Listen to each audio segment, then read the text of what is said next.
শিবির কেন গুপ্ত রাজনীতির দায় স্বীকার করে না? শিবিরকে বলতে হবে, ভাই আমি এতদিন আওয়ামী লীগ করেছি, এখন শিবির করি, আমাকে ক্ষমা করবেন। শিবিরকে বলতে হবে, হ্যাঁ আমরা গুপ্ত রাজনীতি করি। এই প্রশ্নগুলো করেছেন, এই দাবি করেছেন মোস্তফা ফিরোজ। ব্র্যাকেটে কি হবে? মোস্তফা ফিরোজের নামের ব্র্যাকেটে কি লিখতে চান? দালাল, টাউট, লোভী বা অন্য কিছু লিখবেন? গতকাল মোস্তফা ফিরোজের ভিডিও এমনিতেই বিরক্তিকর, তাই না? তার ডেলিভারি খুব একটা স্পষ্ট না, শ্রুতিমধুর না। সে কোন লেভেলের সাংবাদিক বা কোন জাতের সাংবাদিক আমি জানি না, তবে টকশোতে যাওয়ার কারণে তাকে মানুষ চিনে। আবার অনেকে সবাই বলে সে বড় সাংবাদিক, যাই হোক হইতে পারে। তবে সে মোস্ট রিসেন্টলি মানে রাশেদ টাইপের হয়ে গেছে। রাশেদ, ওই যে গণ অধিকার পরিষদের রাশেদ আছে না, একটা ফেটকু দালাল, তো গোমলা ব্যাংটা মাছের মতো, কথার আগেই কথা বলে, বুঝার আগেই বুঝে ফেলে, দেবার আগে নিয়ে ফেলে। সে মানে জুলাই সনদ নিয়ে এত বিরোধ কেন, এই বিষয় নিয়ে সে প্রশ্ন করতেছে। কেন সাদেক কায়েম জুলাই সনদ নিয়ে এত কথা বলে? জুলাই কি তার একার? অন্য কেউ তো বলে না। কেন জুলাই নিয়ে কি হাসান আবদুল্লাহ বলে না, হান্নান মাসুদ বলে না? আর জুলাইতে যে 2-3 হাজার মানুষ মারা গেছে, তোর কি শরম লাগে না? একটু মায়া লাগে না? তুই কি মানুষ না? এটা কোন ধরনের নির্লজ্জ সাংবাদিকতা হতে পারে? আবার এর মাঝে মাঝে ওই আরেক শয়তানকে আনে না, মাসুদ কামাল, এনে তার মতামত নিবে। দেখেন জুলাই সনদকে নিয়ে এরা অনেকে বাড়াবাড়ি করছে, জুলাই সনদের ক্রেডিট দাবি করছে, ফল নিতে চাইছে। আর তুষার আবদুল্লাহ কি আব্দুল নূর তুষার, আবু আলম, শহীদ খান, এদের কথা আপাতত আর না হয় নাই বললাম। মির্জা গালিবের কয়েকটি কথা শুনলে আপনার বুঝতে পারবেন আসলে জুলাই সনদটা এবং জুলাই সনদ কেন্দ্র করে এবং ছাত্র শিবিরকে ব্যাশিং করার জন্য ক্যাম্পাসগুলোতে এখন কি উদ্যোগ নেওয়া হচ্ছে। এটা বিএনপির পুরনো মুখোশের একটি আলামত হিসেবেই ট্রিট করেছেন মির্জা গালিব।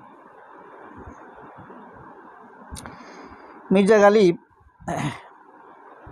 লিখেছেন, প্রথমে প্রশাসন, তারপর ক্যাম্পাসটা দখল হলেই পুরো বাংলাদেশ দখল হয়ে যাবে। এ কারণেই ক্যাম্পাসের দিকেই এত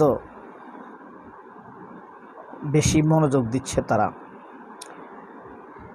আরেকটা বিষয় হলো 17 জুলাই ছাত্রলীগকে পিটাইয়া ঢাকা ইউনিভার্সিটির হলগুলো থেকে, ক্যাম্পাস থেকে বের করে দিছে না?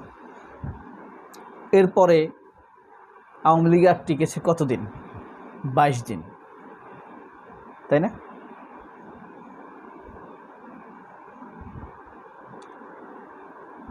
দেখেন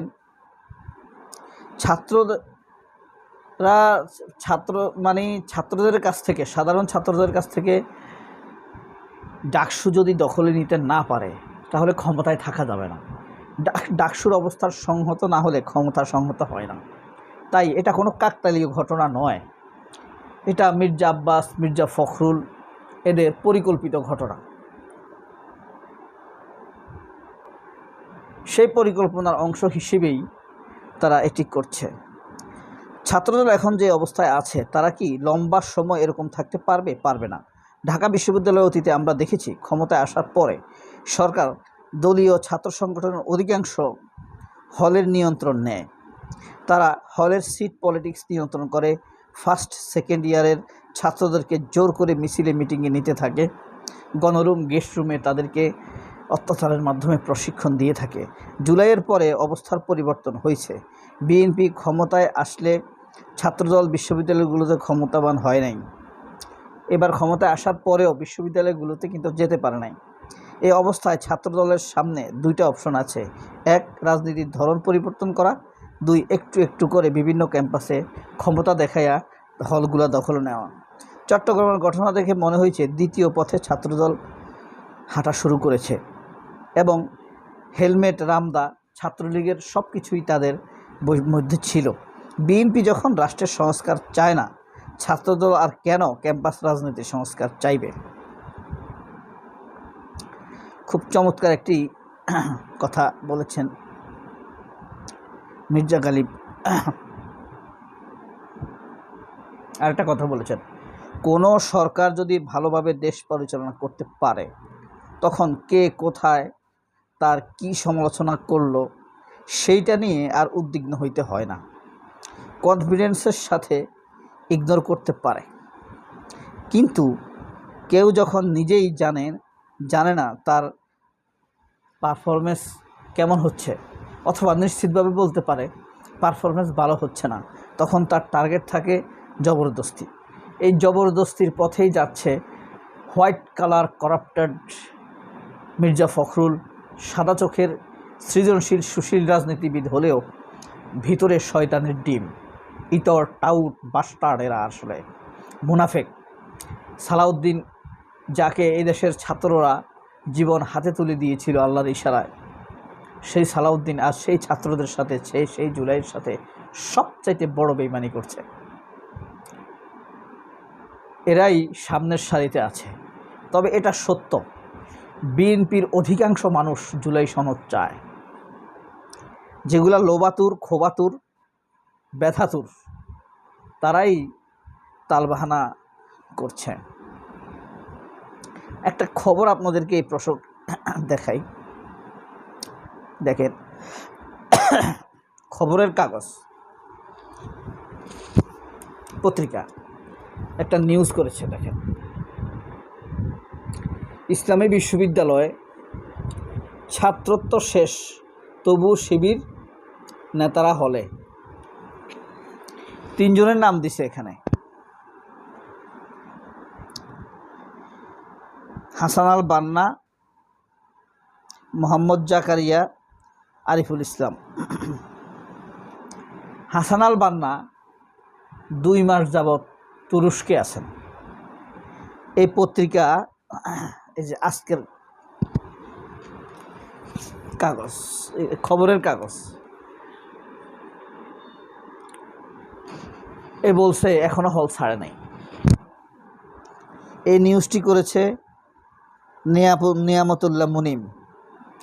কোন লেভেলের মিথ্যা সংবাদ হইতে পারে, এদেরকে না দেখলে আপনি বুঝবেন না।